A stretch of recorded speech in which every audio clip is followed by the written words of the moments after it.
उत्तराखंड के चमोली के तमक में आपदा के जख्म दिखने लगे हैं। बादल फटने के बाद का खौफनाक मंजर लोगों के जहन से नहीं उतर रहा है।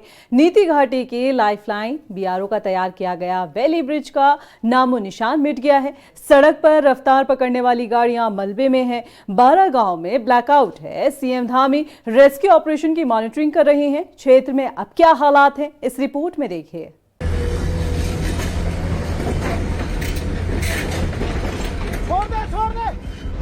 सक्रिय हुआ मॉनसून तो दे गया आपदा के निशान।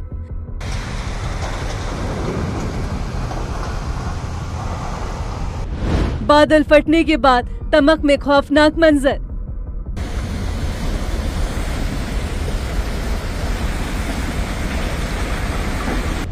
मलबे और पत्थरों के बीच खो गई लाइफलाइन।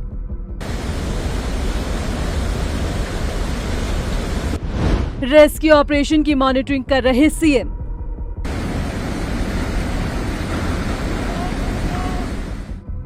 उत्तराखंड में मॉनसून सक्रिय हुआ तो आपदा के निशान देने लगा। चमोली में बादल फटने के बाद खौफनाक मंजर। मलबे और पत्थरों के बीच नीति घाटी की लाइफलाइन खो गई है।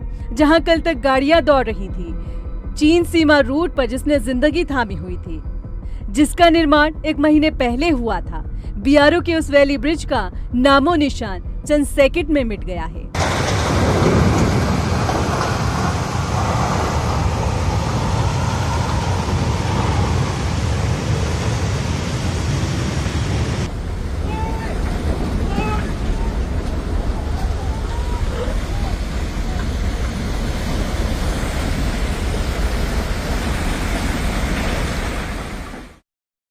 पुल के पास खड़े बीआरओ के वाहन अब मलबे में हैं। ग्रीफ के हवलदार की तलाश के लिए रेस्क्यू ऑपरेशन जारी है। एसडीआरएफ, एनडीआरएफ और जिला प्रशासन की टीम मौके पर जुटी हुई है। कुदरत का कहर ऐसा कि पुल बहने से सीमांत क्षेत्र के गांव तमक, जुम्मा, कागा, गरपक, द्रोणगिरी, जेलम, कोशा, मलारी, कैलाशपुर, मेहरागांव, फरकिया, बांपा समेत 12 से ज्यादा गांव टापू बन गए हैं। इंडो चाइना बॉर्डर की आर्मी चौकियों पर भी असर पड़ रहा है। घटना के बाद सीएम धामी ने अधिकारियों को राहत बचाव में तेजी लाने के निर्देश दिए हैं।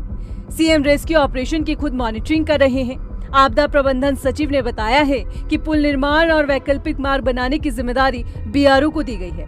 इसके अलावा आपदा प्रबंधन वैज्ञानिकों के जरिए तमक नाले का अध्ययन कराने का फैसला ले रहा है। देखिए, तमक नाला में एक पुल बनाया गया था, वैली ब्रिज था, वो कल बह गया है, तो बहुत बड़ा नुकसान अपने आप में है।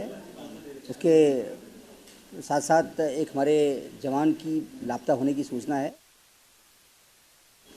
उसको खोजबीन के लिए कल से ही एनडीआरएफ, एसडीआरएफ की टीमें लगा दी गई थी। टीमें मौके पर काम कर रही हैं।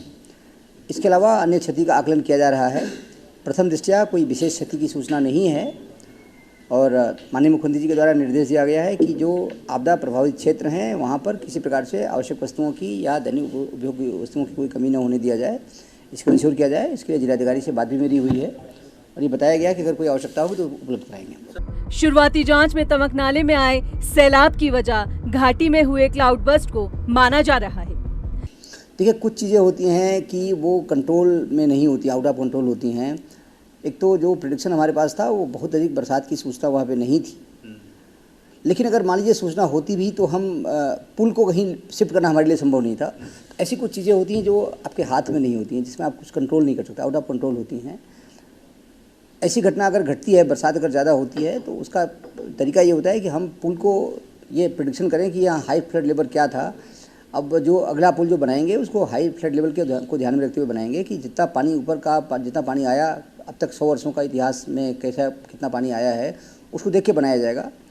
और चूँकि ऐसा पानी वहाँ बहुत ज़्यादा आता नहीं था, तो निश्चित रूप से भविष्य में ध्यान रखा जाएगा इसका। तमक नाले में आई बाढ़ तबाही के निशान छोड़ गई है। सैलाब की लाइव वीडियो ने दिल दहलाया हुआ है। लोग सहमे हुए हैं और ऐसा नहीं है कि तमक में पहली बार आपदा आई हो। तमक नाले का आपदा से पुराना नाता रहा है। पहले भी यहाँ कई बार पुल बह चुके हैं।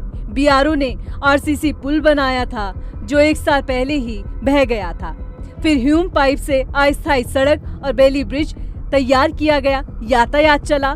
फिर ह्यूम पाइप से अस्थायी सड़क और बैली ब्रिज से यातायात चलाया गया, लेकिन इस सैलाब ने उसे अब धराशायी कर दिया है। इसका असर सीमांत क्षेत्रों पे पड़ रहा है। हालांकि सरकार प्रभावित गांवों से जल संपर्क करने के लिए हर मुमकिन कोशिश कर रही है। बंद मार्ग पर आवाजाही की बहाली के लिए सीएम धामी ने जरूरी दिशा निर्देश दिए हैं। देहरादून से अशोक कुमार की रिपोर्ट।